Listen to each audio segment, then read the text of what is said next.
announcing drug policy for PEDs. We'll bring you any more news we have as that develops.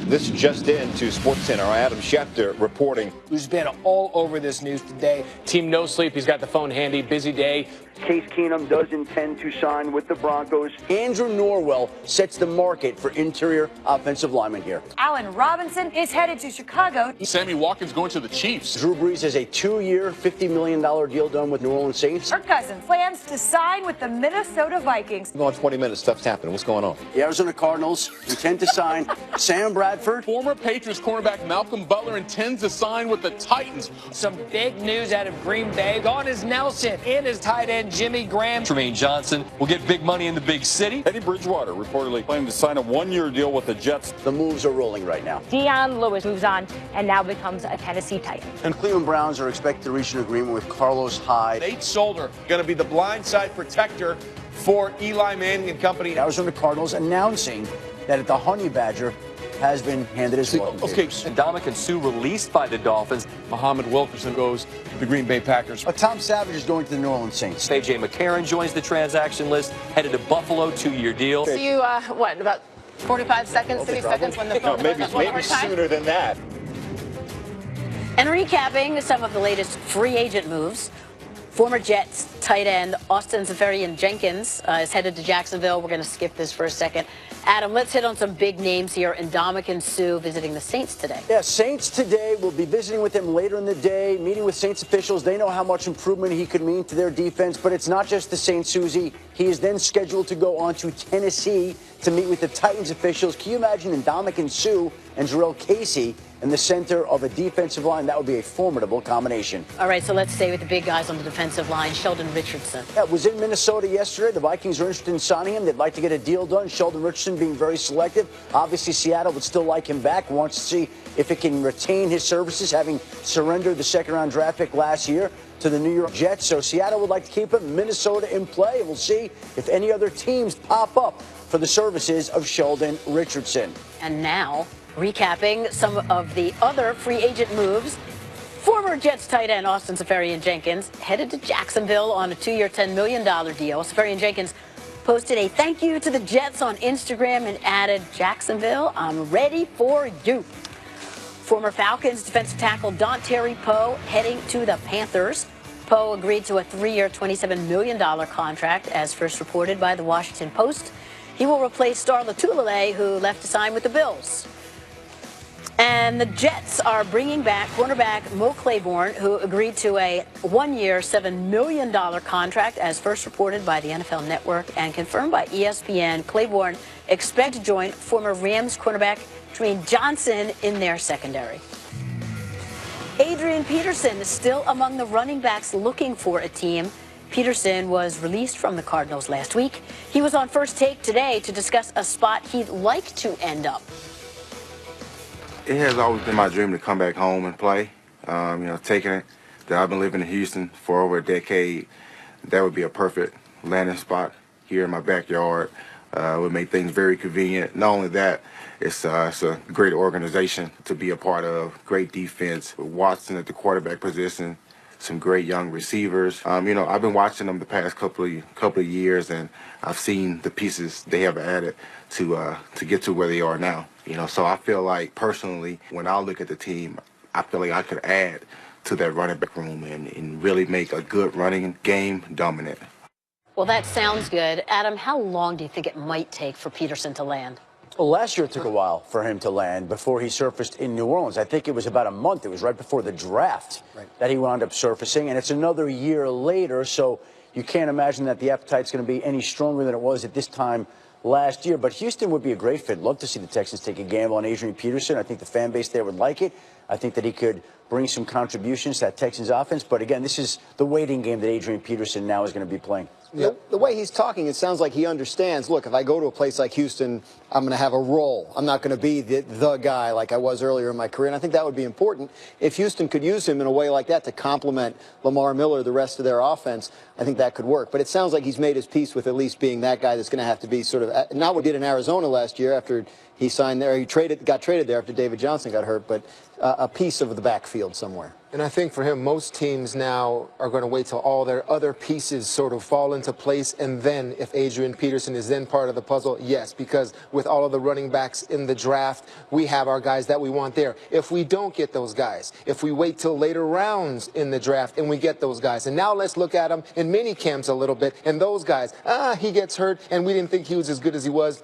Maybe we need to call Adrian Peterson. It's going to be a little while, I think, for him to get signed, but definitely still a player that can help and provide depth at the running back position. The running backs in this draft are well regarded. That was a big talker in Indianapolis. And then you look at the other older running backs that are all still out here. You know, it's going to be a while before they all find homes. And I don't know that anymore he stands out to too many teams ahead of guys like this. And let me just point this out. Frank Gore's already visited the Detroit Lions. DeMarco Murray has visited the Lions and the Seahawks.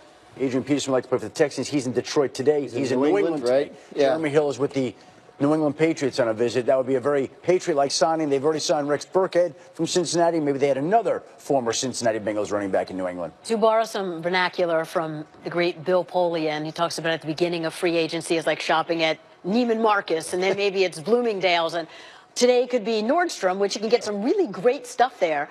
And there are still some pretty good names. What stands out for you here that is still on the board that maybe could move pretty soon? Well, I think that we have some offensive linemen. You know who we haven't put up? We need to get this on for Monday. Mike Pouncey is in play now, now that the Dolphins have released him. And Ryan Jensen is with the Colts today. He's visited with Tampa Bay. I think when this deal gets done, it'll be north of $10 million a year.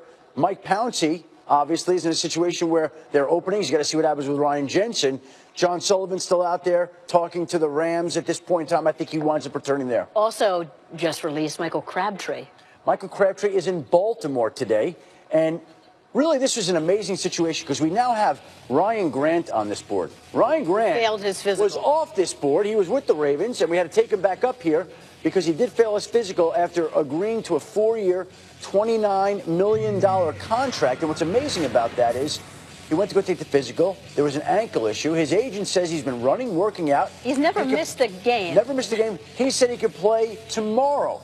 But the Ravens flunked him on the physical. He's now en route to Indianapolis to go meet with the Colts. The Colts have an interest in signing Ryan Grant. And with Ryan Grant out of the picture in Baltimore and off to Indianapolis, Michael Crabtree is now in Baltimore, seeing if he can get a deal done with the Baltimore Ravens today. Crabtree could go from Oakland to Baltimore. All right, let's touch on a polarizing name right here in Colin Kaepernick, who released on social media video of himself firing out a workout in Houston, but it's all quiet.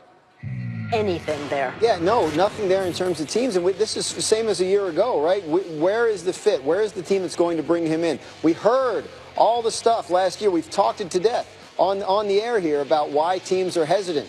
We've heard teams go public with reasons why they're hesitant, right? Baltimore, as it got toward training camp last year, was sort of publicly flirting with the idea of bringing him in, and the owner basically came out and laid out all the reasons why he might not want to. They don't all have to do, obviously, with football. It has to do a lot with the social stances he has taken, and that has kept him out. But obviously, I mean, you don't put this out there if you don't want to play. Yeah.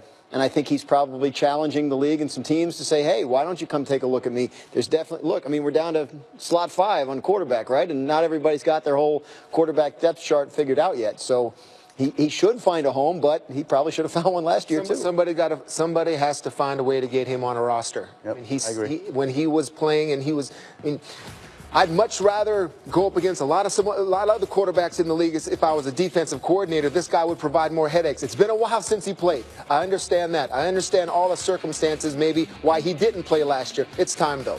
Colin Kaepernick deserves to be in the National Football League playing. He has the ability to. He should be playing somewhere. It's been 2 years since Teddy Bridgewater played, and he signed on day one, right, with the Jets at a pretty good number. So, yeah, there's obviously we're not insulting anyone's intelligence here. There's obviously something at work that has nothing to do with football that's keeping this guy out of the league. Well, and a former teammate of Kaepernick's also finding it frustrating to be a free agent, and things are also very quiet for veteran safety Eric Reed. He was the first player to kneel alongside Colin Kaepernick, which is now 2 seasons ago. So he tweeted this, the notion that I can be a great signing for your team for cheap, not because of my skill set, but because I've protested systematic oppression is ludicrous. If you think it is, then your mindset is part of the problem too. GMs aren't the holdup, it's ownership. People who know football know who can play. People who know me know my character. But Adam, I'll ask you, is this more about that, you think, or the safety market? Well, listen, I think there are a lot of people who are concerned that Eric Reid could sit on the market for some period of time. But I would just say this, and maybe I'm going to be proven wrong. It's 3 days into free agency. It's, in my mind, a little quick to be saying that. If he's on the market a week or two and he's got no calls and no, I'd say, well, that's a little odd. But it is a little early, and sometimes these things take some time to shake out. We've only seen one safety sign so far, Kirk Coleman, and he was released and he signed before free agency. And if you look at the safety board, if we could walk over there right now, William Gay is there. Right there? The Honey Badger's there. Morgan Burnett is there. Kenny Vaccaro's there. Trey Boston's there. Nate Allen's there. Tyvon Branch is there. There's a lot of safeties sitting out there. They haven't exactly flown off the board at this point in time. Eric Reid has got character. He's got talent. He deserves an opportunity.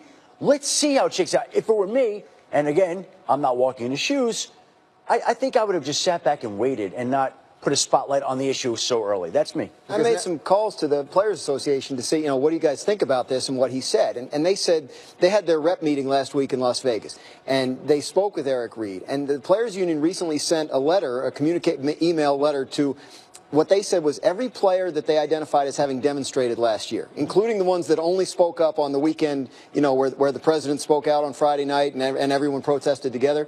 And they said, we're watching this. Look, if there's an issue here where teams aren't signing guys that demonstrated last year, we will have your back. But that said, in the next breath, the person I was talking to this morning said, it's early.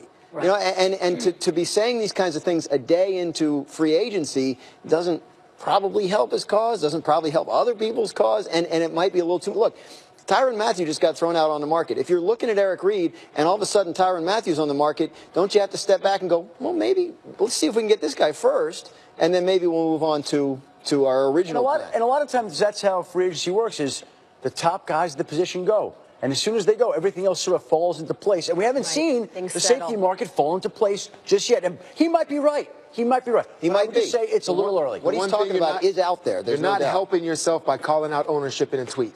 I'll tell you that right now. All right. So Eric Reid, you already made a mistake in my opinion. You're talking about it's not the GMs, it's the owners. You need to just take a step back and just let this settle. You're a good player. They'll find you. They'll find you. And again, it's early. We're 3 days into the new league year. Free agency goes on. Well, actually, 48 hours in. Okay. Not even. Plenty of time. Plenty of time. No need to panic. Coming up here on NFL Live, the Vikings introduced their new franchise quarterback on Thursday. But will Kirk Cousins really alter the Vikings' fortunes? We'll discuss after the break. Advil presents a big breakthrough in pain relief. Advil